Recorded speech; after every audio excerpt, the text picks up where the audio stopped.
With Shonen Jump on break for Golden Week, there is no chapter this week for One Piece, but after the semi-controversial light that's been shown on Big Mom, I decided now is a better time than any to fully discuss some of the complexities that make up Big Mom.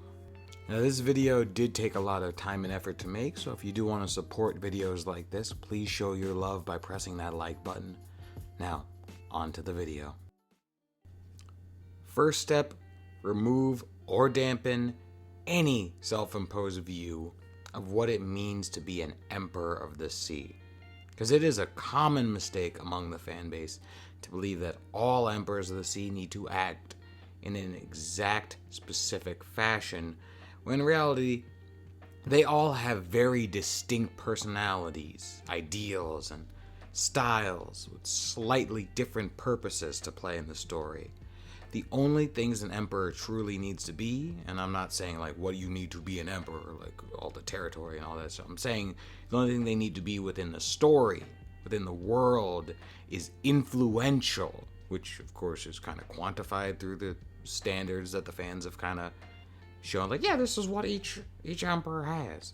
But no, that's just the quantification of it. They really just need to be influential and powerful.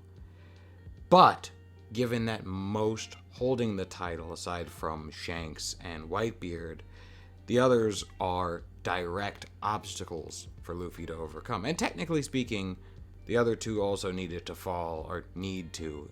One has already fallen, and one might fall in the future. But I actually made a whole video on that all Yonko were basically written to be defeated one way or another. But I digress, because they do need to be. And in some manner, there are mental or physical flaws to be exposed, and those will play roles in their downfalls, in conjunction with the growth of Luffy specifically. Because it's not just, oh, because they're this and that, they can fall. If it was that easy, any random pirate would have done so. It takes the willpower, the undying willpower of the protagonist, who isn't blinded by their power and influence, to see the flaws that clearly should have taken them down years ago. But the power and influence are kind of what hold these characters up despite their obvious self-destructive character flaws. And the way that Oda has written Big Mom and the other two that need to be defeated, Kaido and Blackbeard, they have shown these self-destructive tendencies from the get-go. Like I said, they will clearly play significant roles in each of their actions leading up to each of their defeats. But before we dive explicitly into the seeds sown for the journey of Big Mom's defeat, we should probably also address the possibilities of the aftermath of her defeat. Otherwise, the directions and the seeds already sown by Oda make far less sense, because honestly, that's why most people have kind of just ignored most of them, or not taken them the way they need to be. So one question to ask is, what is redemption in One Piece? Because we all know death is extremely rare. So what keeps the enemies that are alive, but removes the possibility of them returning to the exact same place they failed at after Luffy leaves? Well, first off, aside from the Marines, the main villains are all wanted criminals with two shits to give to the world. Aside from a select few, if they're not captured, they'll kind of just do what they please. And when it comes to what many seem to do, or at least for the ones that we know what they've been doing, it seems that they tend to renew a lost dream and tackle it in a more forward manner that normally causes less destruction.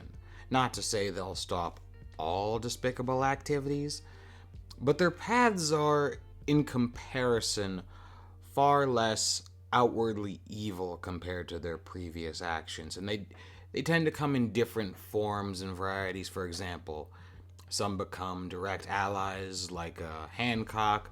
Some become situational allies that just go on their own way like Crocodile and Buggy. But at the very least, they're not, at least outwardly, taking over a nation or village and threatening to kill a bunch of people.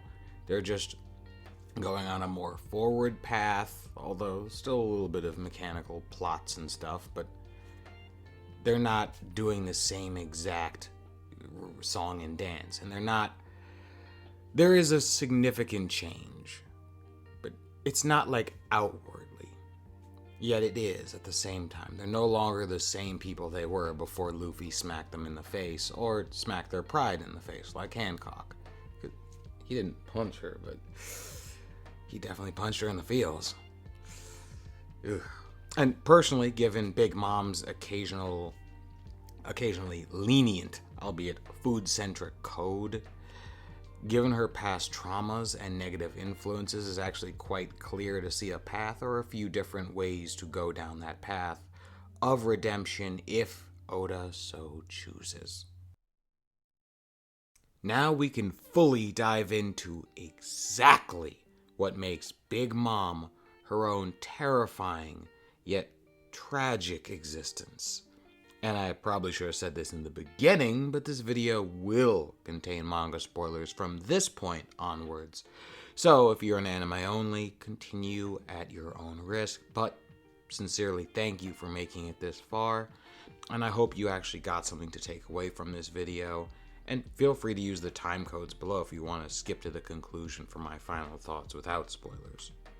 But for the rest of us, let's talk about how the consistency of Big Mom's character has been handled from her introduction to last week's chapter 1011.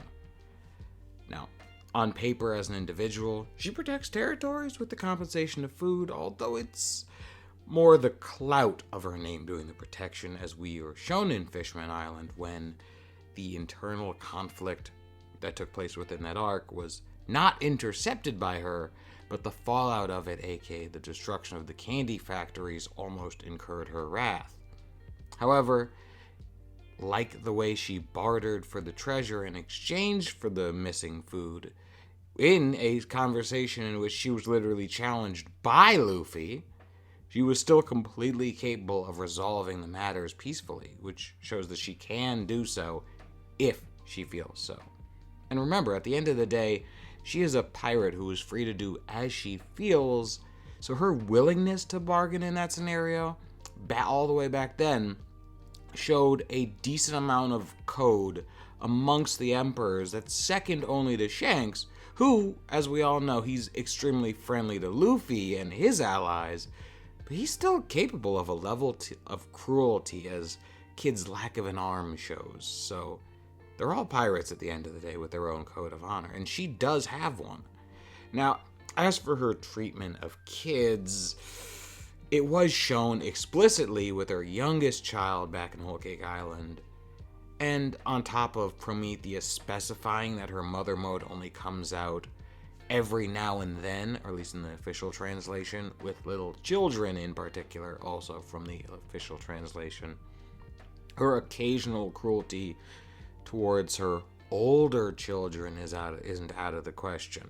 Now, what Pudding's age in that flashback might be somewhere towing the line, but, every now and then and towing the line is consistent enough based on the setup.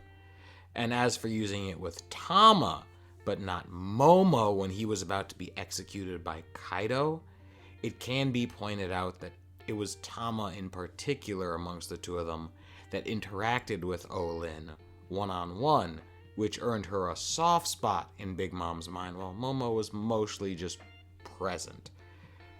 And on paper, Big Mom's dream is quite wholesome, with the only real danger of living on Whole Cake Island being the hunger pangs.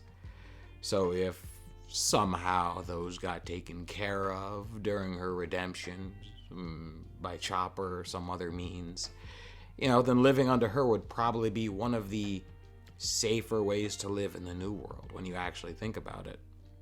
The main issues at the end of the day are her hunger pangs and her twisted influence from Mother Caramel and Struzen that didn't exactly change her ideal. She still has that wholesome dream. She just goes about it in a twisted way and doesn't see much wrong with a lack of restraint.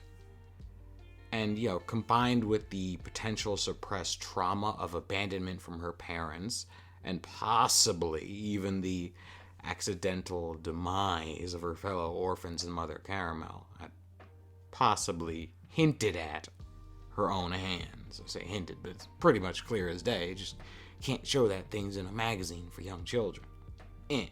And to note, it's possibly the happy memories with her fellow orphans that influence her relationships with younger children, such as Tama and her youngest daughter.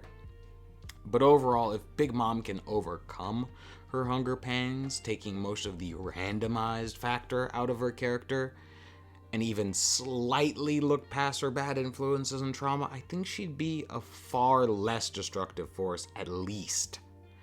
And honestly, it's with her wild card nature combined with her strength that makes her the true threat she is. Otherwise, she's a surprisingly competent mind with a shockingly honorable dream.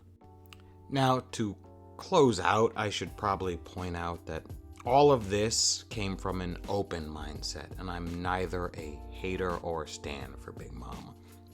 When Oda spins the in-world wheel of random actions for her, it's with a story-based goal in his mind, so until we see that payoff, it is impossible to definitively, objectively say that Oda's use is good or bad. But I have faith, otherwise why would I have read over 1,010 chapters of One Piece? So I do hope that everyone that made it this far tackles this topic with a somewhat more open mind, at least for the time being, until that payoff is shown. And a lot of effort really did go into this video, so it would mean a whole lot if you hit that like button and subscribe for more One Piece content, if you haven't already. And if so, you could always share this with fellow One Piece fans. Now, I've been Smalls of Black Knight Anime and Manga. Till next time, stay safe.